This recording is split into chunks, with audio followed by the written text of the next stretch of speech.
जैसा कि आप पीछे बैनर से देख रहे हैं, दिल्ली किसान अधिकार मोर्चा का औचंदी बॉर्डर पे 13वां दिन धरने से ये जो हमारी मुख्य मांग आप देख रहे हैं, जिसमें एक सर्वे रिपोर्ट मांगी गई थी, यानी कि जो पावर ग्रिड प्रोजेक्ट है औचंदी बॉर्डर का, उसके सराउंडिंग में फिरोजपुर, बांगर, मुंगसपुर और जो कॉलोनीज हैं यहाँ पे, इसके लगभग 1 लाख के करीब यहाँ पे एक आबादी क्षेत्र बनता है, यानी कि आबादी घनत्व बहुत ज़्यादा है इसके पास। और मैं सर्वोच्च न्यायालय का 19 अप्रैल का 2011 का एक फ़ैसला मैं आपको याद दिलाना चाहता हूं। माननीय सर्वोच्च न्यायालय ने एक एनवायरनमेंट मामले पे एक संज्ञान लेते हुए याचिका में इसी पावर कंपनी को निर्देश दिए थे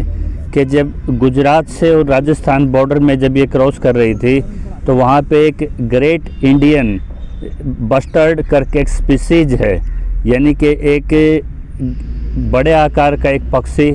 और उस जिस तरह के पक्षी विलुप्त होते जा रही है प्रजातियों को उन्होंने हवाला दिया था। और वहाँ पे 5 बार इसी डिस्कॉम की हाई पावर कमेटी की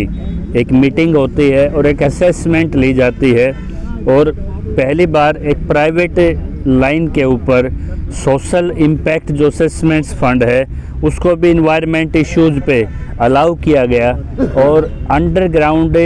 लाइन दबाने के लिए सर्वोच्च न्यायालय के निर्देश इस मामले में पारित हो चुके हैं। तो सीधी सी स्पष्ट सी बात है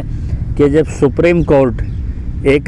जब गुजरात से लाइन निकलती है, राजस्थान में आती है, तो यही लाइनें अंडरग्राउंड होके निकलती हैं, यही लाइनें उसी फैसले के एग्जीक्यूशन होके महाराष्ट्र में अंडरग्राउंड होके निकलती हैं। लेकिन यहाँ जहाँ बॉर्डर पे बैठे हम, एक तरफ तो वो एक स्पीसीज है बस्टर्ड, और एक तरफ किसान की प्रजाति है। किसान की प्रजाति भी आज दुर्लभ प्रजातियों में तरफ बढ़ती जा रही है, यानी कि 83-84% जो रेंटल फार्मिंग करते हैं, बहुत जोत की किसी भाई से किराए पे साल का पट्टा लेके खेती करते हैं, यानी कि सिमटता हुआ कृषि किसान क्षेत्र। एक ज़माना था आज से कम कुल 26 साल पहले तक, जब जो हमारी जीडीपी होती थी देश में, उसमें 46% के करीब कृषि और कृषि पे आधारित जो उद्योग हैं उनका योगदान सीधा होता था। उस योगदान को घटते घटते आज वो 11%, यानी कि आज कृषि का, यदि कृषि प्रधान देश होते हुए भी कृषि का योगदान अगर देखा जाए अर्थव्यवस्था में, तो मात्र वो 11% तक सिमट के रह गया। तो जो इतनी बड़ी बाहुल्य जो जनसंख्या के आधार पे सबसे बड़ा वर्ग आज भी किसान का है, लेकिन उसका जीडीपी में योगदान सबसे कम होता जा रहा है। और जो सर्विस सेक्टर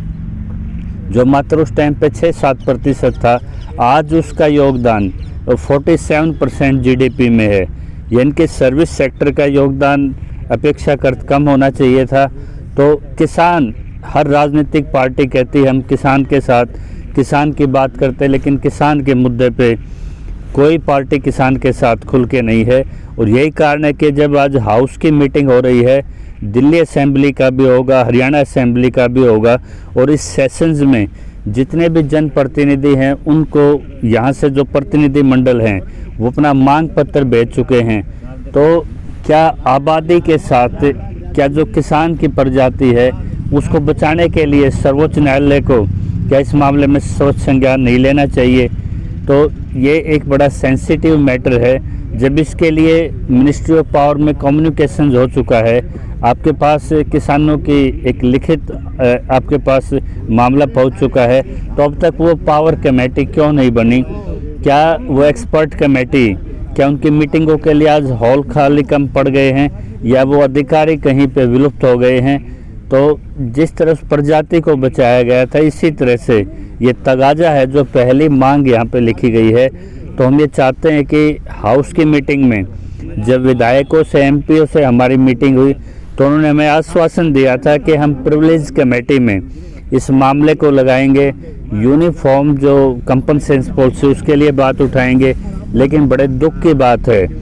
जो दिल्ली के रखवाला होने की बात करते हैं, ना उनके विधायक ने अभी तक कोई उसमें क्वेश्चन अभी तक फाइल हुआ है, ना ही उसमें कोई 0 आवर में शायद ये मसला कहीं पे आ जाए या इनके किसान के बारे में बातें तब होती हैं जब किसान की वोट लेनी होती है।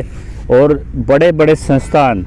एक पक्षी को बचाने के लिए इतने सेंसिटिव हैं, लेकिन जब 1 लाख की आबादी अक्सर यहाँ खतरे में है और वो प्रोटेस्ट पे बैठी है, तो इस तरह की उदासीनता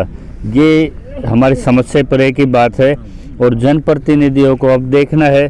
जो पर जनप्रतिनिधि हाउस में यदि बात नहीं रखता तो उनके लिए भी किसान अपनी अगली रणनीति तैयार करेंगे।